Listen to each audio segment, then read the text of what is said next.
నా పేరు పద్మజ. ముందు వీడియో చూసుంటారు. సో హిందీ టు హిందీ అయితే నా డిస్క్రిప్షన్లో చూడండి. ఇది నేను తెలుగులో ఎక్స్ప్లెయిన్ చేస్తున్నాను. సో ఫస్ట్ వన్ ఈరోజు చదవలసింది ఏంటంటే శబ్ద్ అంటే వర్డ్, పదం. సో దీని గురించి మనం తెలుసుకుందాం. ఏంటి?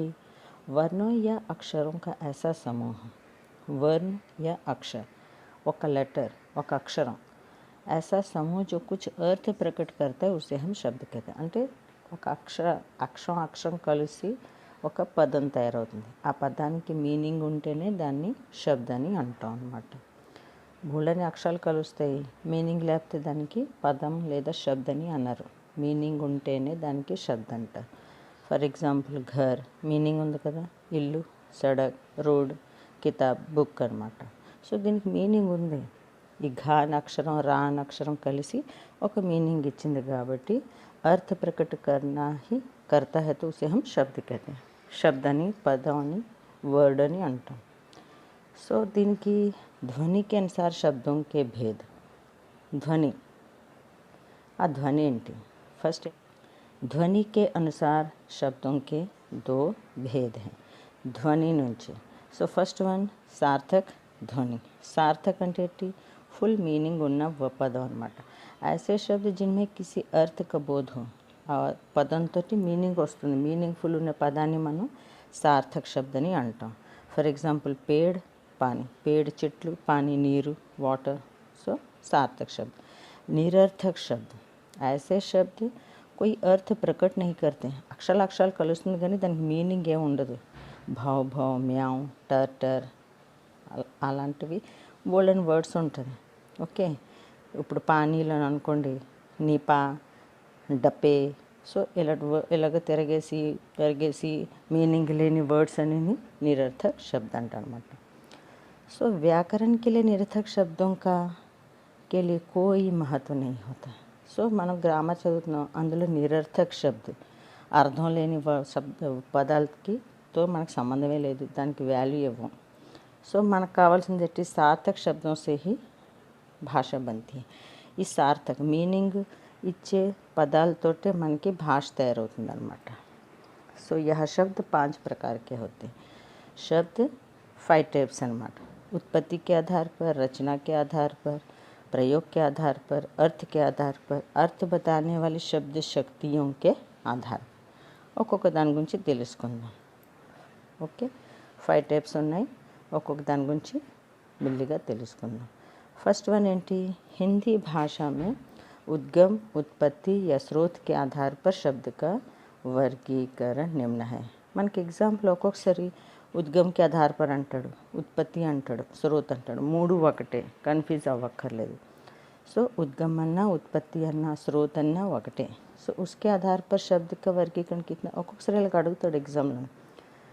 स्रोत के आधार पर शब्द कितने प्रकार के हैं, उद्गम के आधार पर शब्द कितने प्रकार के, या स्रोत के आधार पर शब्द कितने प्रकार के हैं అడిగితే ఉద్గమ్ది ఏంటి, ఉత్పత్తి ఏంటి, స్రోతది ఏంటి అని మనం కన్ఫ్యూజ్ అవుతాం. సో ఏం అక్కర్లేదు, 3 ఒకటే. సో ఏంటి ఆ 3? తత్సమ్, తద్భవ, దేశ, విదేశ और సంకర. సో ఫస్ట్ వన్ తత్సమ్. తత్ సమాన్ అంటే, తత్ అంటే అలాగా, సమ్ అంటే అలాగా యాస్టీజ్గా వచ్చేసేదాన్ని తత్సమ్ అంటారు. హిందీలో తత్ ప్లస్ సమ్తో కలిస్తే తత్సమ్ అవుతుంది. తత్ అంటే ఉస్కే, సమ్ అంటే సమాన్ అంటే ఉస్కే సమాన్. ఉస్కే సమాన్ అంటే కిస్కే సమాన్? సంస్కృతికే సమాన్. అంటే సంస్కృతిలో వర్డ్ యాస్టీజ్గా హిందీలో వచ్చేస్తే దానికి మనం తత్సమ్ అంటాం. संस्कृत के जो शब्द बिना किसी परिवर्तन के, ఏ చేంజెస్ లేకుండా జ్యోं का त्यों అలాగే హిందీలో యూజ్ చేస్తే మనం దాన్ని తత్సమ్ అంటాం. ఎగ్జాంపుల్ ఉత్సవం. మన తెలుగులోని ఉత్సవం అంటాం, హిందీలో కూడా ఉత్సవం అంటాం, ఎందుకంటే అది సంస్కృత వర్డ్. సత్యం, ఆమ్ర వృక్షం అంటాం, అక్కడ వృక్ష కూడా సంస్కృత వర్డ్. సో ఈ వర్డ్స్ అన్నీ సంస్కృత వర్డ్స్ కాబట్టి దీనికి ఏమంటాం? తత్సమ్ శబ్ద. हो गया. दूसरा है तद्भव. तत् प्लस भव से बना है तद्भव. తత్ అంటే ఉసెసే భవ్ అంటే హోనే వాళ్ళ పరివర్తన, చేంజ్ అవుతుంది. అంటే సంస్కృత వర్డ్ నుంచి పలకలేనప్పుడు దానికి ఈజీగా మనకి అవకాశంకి వచ్చేటట్టు పదాలు యూజ్ చేస్తాం, దానికి మనం तद्भव అంటాం. संस्कृत के जो शब्द परिवर्तन के साथ हिंदी में प्रयोग होता है तो उन्हें हम तद्भव कहते हैं. ఎలా చేంజెస్, ఏంటో చేంజెస్. ఎగ్జాంపుల్ చూడండి, చైత్ర అంటాం, సో హిందీలో చైత్. అగ్ని, ఇప్పుడు సింపుల్గా ఆగ్ లగ్ గయి అంటాం. కూప్ అంటే కువా, నుయ్య. పితృ, పిత. ఘోటక్, ఘోడా. అనుష్ఠ, అంగూఠా. సో కొన్ని వర్డ్స్, ఇప్పుడు అనుష్ఠానం ఎక్కువ అంగూఠా అంటాం, అప్పుడప్పుడు మనం అగ్ని అంటాం. సో అది సంస్కృత వర్డ్. సో హిందీలో మారేసరికి ఎలాగొచ్చింది. ఆమ్ర, ఆమ్. క్షేత్ర, ఖేత్. గృహ, ఘర్. గృహ ప్రవేశం అని ప్రింటింగ్ చేసినప్పుడు మనం పిలుస్తాం. ఓకే, సో అది సంస్కృత వర్డ్. మాతృ, మాత. త్వం, తుమ్. పత్ర, పత్త. ఓకే, నెక్స్ట్ మనం చూద్దాం దేశ. దేశస్ అంటే ఏంటి? మన భారతదేశంలో ఒక్క హిందీ వాళ్ళే ఉండరు కదా, అందరూ భాషలు, भिन्न भिन्न जाति के लोग, भिन्न भिन्न भाषाओं के लोग, भिन्न भिन्न बोलियों के लोग रहते हैं కదా. సో అందుకే మన భారతదేశాన్ని అనేకతం ఏకత అని అంటాం. అంటే మన దేశంలో ఎన్నో జాతుల వారు, భాష వాళ్ళు ఉన్నారు. ఆ భాషలోని కొన్ని పదాలు, వర్డ్స్ మన హిందీలో కలిసిందనమాట. సో దానికే దేశ శబ్द అంటాం. సో हिंदी भाषा में कुछ शब्द ऐसे हैं जिनकी उत्पत्ति विभिन्न भारतीय भाषाओं या प्रादेशिक बोलियों से है. మన హిందీ భాషలోని మన చుట్టుపక్కల ఉన్న భాషలు, తమిళ్ అనుకోండి, హిందీ అనుకోండి, హిందీలోని మరాఠీ, భోజ్పూరి, బెంగాలీ, గుజరాతీ, అందులోంచి కొద్ది వర్డ్స్ హిందీలో కలిసిపోయాయి అన్నమాట. సో దానికే దేశ శబ్द అంటాం. ఓకే, సో ఒక్కొక్కసారి అది అయిపోయింది. మనం చూడండి, ఒక్కొక్కసారి తెలుగులో మాట్లాడుతున్నప్పుడు హిందీ వర్డ్ ఒక్కొక్కసారి కలిపేసుకుంటాం, హిందీ మాట్లాడినప్పుడు తెలుగు ఒక్కొక్కసారి కలుపుతాం. అవే దేశ శబ్द అనమాట. ఏంటంటే చిడియా, లక్కడి, గాడి, జూతా, झाड़ू ఇవన్నీ మన ఇండియన్ భాషే, కానీ హిందీలో వచ్చేసాయి అన్నమాట. సో అందుకే దానికి మనం ఏమంటాం, देश शब्द. देश की विभिन्न भाषाओं से जो शब्द हिंदी में मिल गए हैं उन्हें हम देश शब्द कहते हैं. నెక్స్ట్ ఏంటి, విదేశజ్ యా ఆగత్ కూడా అంటారు. ఈ రెండు చూసుకోండి, విదేశజ్ యా ఆగత్. హమారే దేశ్ మే అనేక విదేశీ, మన భారతదేశానికి ఎంతోమంది విదేశీయులు వచ్చారు కదా, అరబీ వాళ్ళు కదా. సో నెక్స్ట్ తుర్క్ వాళ్ళు, ఫార్సీ వాళ్ళు అలాగే వచ్చారు. సో వాళ్ళ భాషలో కొన్ని వర్డ్స్ కూడా మన హిందీలో కలిసిపోయి పై దేశస్తుల నుంచి వచ్చిన వాళ్ళు. సో అలాంటి వర్డ్స్ని విదేశ శబ్द या आगत शब्द అని అంటాం అన్నమాట. हमारे देश में अनेक विदेशी आए, उनके संपर्क के कारण उनकी भाषाओं के कुछ शब्द हमारी हिंदी भाषा में प्रयुक्त हुए हैं. ऐसे शब्दों को हम विदेशी शब्द कहते हैं. ఎగ్జాంపుల్ ఏంటి, అరబీ భాష నుంచి వచ్చిన పదాలు ఏంటి, అమీర్ అనేది, ఫుర్సత్, అజ్నబీ, हकीम, कानून, अदालत, मुकदमा, तारीख, डेट, हुक्म, आर्डर, सिफारिश, हक, राज, माल, फकीर, आदत. ఇవన్నీ అరబీ భాష నుంచి వచ్చాయి మన హిందీలో. ఫార్సీ భాషలో నుంచి వచ్చేదేంటి, ఆదమీ, दोस्ती, अरमान, चाकू, गुलकंद, गुल, दुकान, कमरे, మదర్సా స్కూల్, హజార్, ఫౌజోं, ఖర్చ్, ఇవన్నీ ఫార్సీ భాష అన్నమాట. ఉర్దూ ఫార్సీ.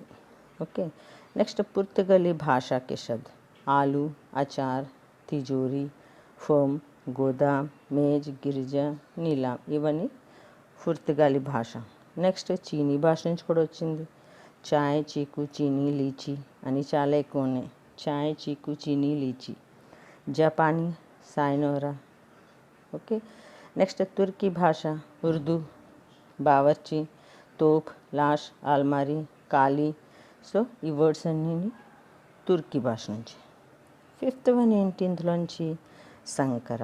ఈ సంకర అంటే ఏంటి, దేశజ్ అయిపోయింది, విదేశజ్ అయిపోయింది, తత్సమ అయిపోయింది, తద్భవం. శంకర ఏంటి, दो భాషాओं के शब्दों को मिलाकर बनाए गए शब्दों को ही సంక్రాంత రెండు భాషల నుంచి కలిపి మాట్లాడతాం సో దానికే సంక్రాంత తెలుగులో ఒక మూవీ వచ్చింది బస్ అడ్డా సో బస్ అనేది ఇంగ్లీష్ వర్డ్ అడ్డా అనేది హిందీ వర్డ్ సో అది సంకర భాష అలాగే టికెట్ అనేది ఇంగ్లీష్ వర్డ్ ఘర్ అనేది హిందీ సో ఆ రెండు భాషలు కలిసి చెప్పే వర్డ్స్ని సంకర శబ్ద అని అంటాం అలాగే మోటార్ గాడి ऑपरेशन कक्ष इत्यादि సో ఫస్ట్ వన్ స్రోత్ के आधार पर అయిపోయింది సో సెకండ్ వన్ ఏంటి రచన या व्युत्पत्ति या बनावट మూడు ఒకటే ఇది కూడా రచన के आधार पर అన్నా व्युत्पत्ति के आधार पर అన్నా बनावट के आधार पर అన్నా మూడు ఒకటే సో ఇదన్నీ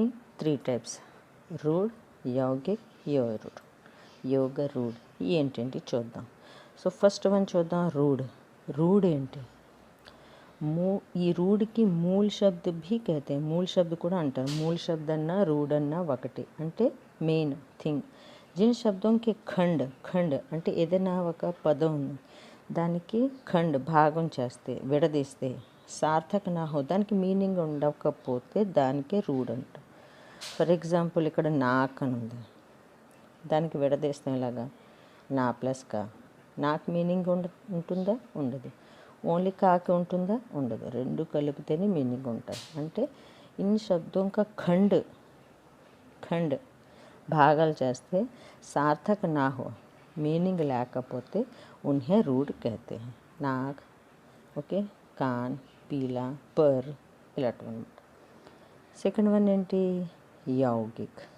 यौगिक అంటే ఏంటి ऐसे शब्द जो दो शब्दों या रूढ़ शब्दों के मेल से बनते हैं రెండు పదాలైనా లేదా రూఢ్ ఒక పదం ఒక రూఢ్ శబ్దతోటైనా కలిసి తయారయ్యే శబ్దాన్ని యౌగిక్ శబ్ద అని అంటాం जिनके खंड सार्थक होते हैं దీనికి మనం విడదీస్తే ఆ ఖండ్ సార్థక ఉంటుంది అంటే మీనింగ్ ఉంటుంది దానికే యౌగిక్ అంటాం ఎగ్జాంపుల్ పీలాపన్ घुड़सवार घोड़ा और सवार విద్యాలయ విద్య ఇంకా ఆలయ రెండిటికి మీనింగ్ ఉంటుంది కదా సో అందుకే అలాంటి వర్డ్స్ ఏంటి यौगिक शब्द यौगिक शब्दों की रचना 2 प्रकार से होती है यौगिक शब्दों की रचना जो है 2 प्रकार से होती है ఏటేటి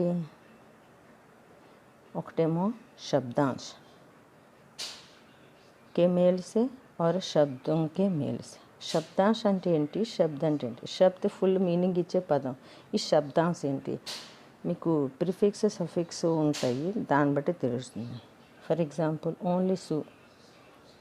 ఓన్లీ సు అంటే మంచి ఇది దేనితోటైనా యాడ్ చేస్తే సుపుత్ర ఫుల్ మీనింగ్ వస్తుంది సో ఇది ఉన్నదే దీనికి మనం శబ్దాంశ అంటాం ఓకే ఈ సింగిల్ లెటర్ని మనం శబ్దాంశ సింగల్ అవ్వచ్చు లేదా సత్పరివార్ అన్నప్పుడు సత్ అంటాం అది ఓకే హాఫ్ పదం అనమాట దానికే శబ్దాంశ అంటాం శబ్దక అంశ ఓకే ఒక పదానికి సగం వచ్చే అక్షరాలనే శబ్దాంశ అంటాం तो शब्दांश के मेल से और शब्दों के मेल से 2 टाइप्स ఉంటుంది यौगिक 2 प्रकार की रचना शब्दांश के मेल से शब्दों के मेल से शब्दांश के मेल से కూడా 2 टाइप्स ఏంటి శబ్దాంశ చెప్పాను కదా उपसर्ग और प्रत्यय प्रीफिक्स सफिक्स ఓకే शब्दों के मेल से भी వర్డ్ కలుస్తుంది అది మనం చదివాం ఇప్పుడే థర్డ్ వన్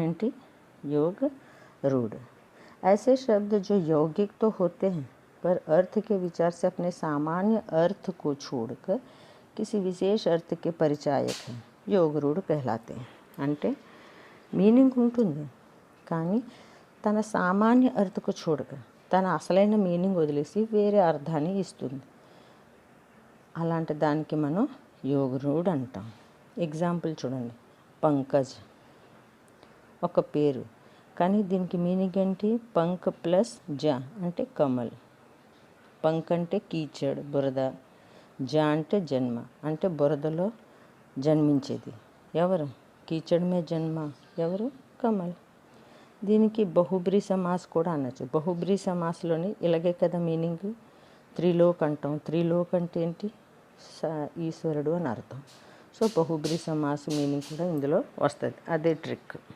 ఓకే, మనం నెక్స్ట్ వీడియోలో కలుద్దాం. మీకు నచ్చినట్లయితే కమెంట్స్ చేయండి, సబ్స్క్రైబ్ చేయండి. థ్యాంక్ యూ, ధన్యవాదములు.